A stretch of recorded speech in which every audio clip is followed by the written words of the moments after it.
Saya akan berbicara dalam 3, 2, 1. Selamat pagi saya ucapkan kepada Dewan Juri yang terhormat dan hadirin sekalian. Dewan Juri yang terhormat dan hadirin sekalian, posisi pertama kita pada pagi hari ini adalah Dewan ini percaya bahwa sentralisasi pendidikan dan pengembangan infrastruktur yang menunjang pembelajaran jarak jauh adalah solusi atas kesenjangan pendidikan di wilayah 3T. Selanjutnya Dewan Juri yang terhormat dan hadirin sekalian, saya mempunyai 4 kata kunci yang mendasari argumen saya sebagai tim pro atau tim afirmasi. Jadi, Dewan Juri yang terhormat dan hadirin sekalian, 4 kata kunci saya untuk mendasari argumen saya adalah: yang pertama, sentralisasi. Sentralisasi menurut KBBI adalah penyatuan segala sesuatu ke suatu tempat yang dianggap sebagai pusat. Sedangkan pendidikan menurut KBBI adalah proses perubahan tata sikap pada sekelompok orang dalam usaha untuk dewasa melalui pembelajaran dan pelatihan. Dapat kita simpulkan bahwa sentralisasi pendidikan adalah suatu sistem pendidikan yang pengaturan sistemnya diatur dengan sangat ketat oleh pemerintah pusat. Poin yang ketiga yang saya ambil adalah infrastruktur.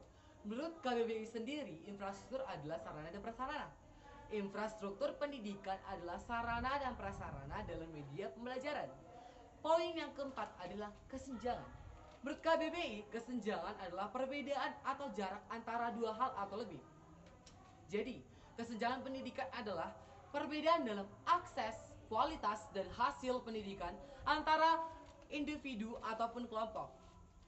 Dan dikatakan dalam wilayah 3T. Wilayah 3T ini adalah terdepan, tertinggal, dan terluar. Baik, latar belakang mengapa mosi ini diperdebatkan pada hari ini adalah ada 3 poin yang saya tarik. Yang pertama, kita melihat daerah-daerah di Indonesia yang belum bisa mengakses apapun dengan cepat dan lancar. Masih banyak di daerah Indonesia ini yang akses-aksesnya perlu ditingkatkan lagi. Namun, pemerintah masih dikit memfokuskan ke daerah-daerah yang golongan 3T. Yang kedua, kita melihat kesenjangan yang semakin marak di Indonesia. Dewan Juri yang terhormat, kesenjangan ini semakin marak di Indonesia. Yang artinya, kota-kota besar yang makin maju, sedangkan daerah-daerah yang golongan 3T akan semakin terbelakang.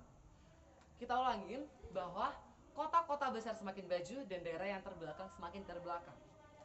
Kata kunci yang ketiga atau poin yang ketiga yaitu, jika media pembelajaran jarak jauh dilaksanakan namun infrastruktur negara belum merata, tentunya anak-anak di daerah golongan 3T akan semakin terbelakang dalam segi pendidikan.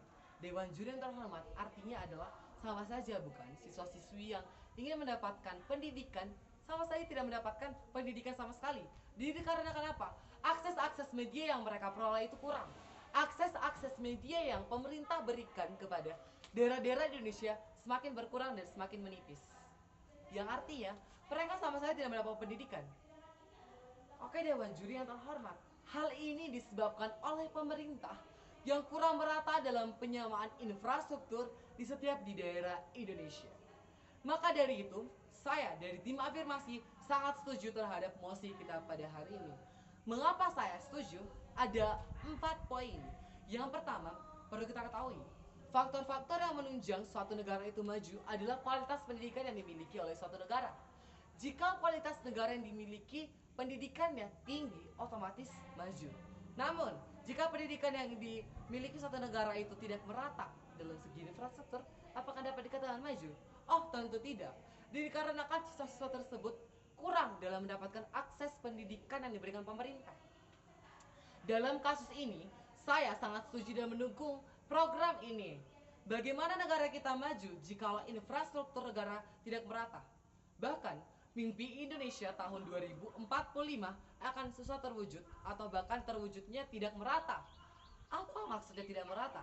Dewan Juri yang terhormat, mungkin mimpi ini bisa terwujud, namun tidak merata. Terwujudnya hanya di sebagian wilayah Indonesia yang nama ibu kotanya sudah dikenal oleh banyak orang, seperti Jakarta. Baik Dewan Juri yang terhormat, kita jangan terpaku pada daerah-daerah yang dulu golongan 3T atau golongan terbelakang. Namun, sekarang sudah tidak lagi. Dan parahnya, pemerintah selalu memfokuskan perhatian pada saat daerah golongan 3T. Di saat golongan 3T itu satu daerah sudah menjadi non 3T, pemerintah masih saja memfokuskan perhatiannya kepada golongan yang 3T yang menjadi non 3T tadi tetap difokuskan. Poin yang kedua, sentralisasi pendidikan meningkatkan kualitas dan konsistensi kurikulum. Sentralisasi pendidikan memungkinkan pengelolaan kurikulum dan standar pendidikan yang seragam di seluruh wilayah. Ini mengatasi masalah ketidakmerataan kualitas pendidikan di daerah yang kurang berkembang. Dengan adanya program ini, otomatis daerah-daerah yang kita dan kurang berkembang bisa setara. Otomatis dengan ini akan terjadi pengurangan kesenjangan terjadi di daerah-daerah yang terpencil. Poin yang ketiga, pengembangan infrastruktur dalam pembelajaran jarak jauh lebih efektif. Betul sekali. Perlu kita ketahui lebih dalam lagi, infrastruktur tadi menurut KBBI adalah sarana dan prasarana. Jadi kita juga jangan terlalu fokus melulu pada akses internet saja, Dewan Juri yang terhormat. Salah satu wilayah yang ada di Provinsi Sumatera Utara, Kabupaten Tapanuli Utara adalah Kecamatan Garoga, yang sampai ini belum ada tes kecepatan jaringan. Dikarenakan apa? Akses internet yang diberikan pemerintah masih kurang. Jadi, masyarakat Garoga, khususnya siswa-siswinya yang ingin mengakses media pembelajaran jarak jauh, misalnya Zoom, harus ke satu titik, yang artinya ada satu titik bukit-bukit itu, satu bukit yang menjadi satu titik akses internet, dan mereka harus berjalan untuk mendapatkan internetnya. Dan juga angkutan umum yang dimiliki oleh Kecamatan Garuda masih minim, dikarenakan infrastruktur yang diberikan oleh pemerintah masih kurang merata, hanya difokuskan kepada satu wilayah saja. Baik, yang keempat adalah sentralisasi dan infrastruktur mendorong inovasi dan adaptasi teknologi.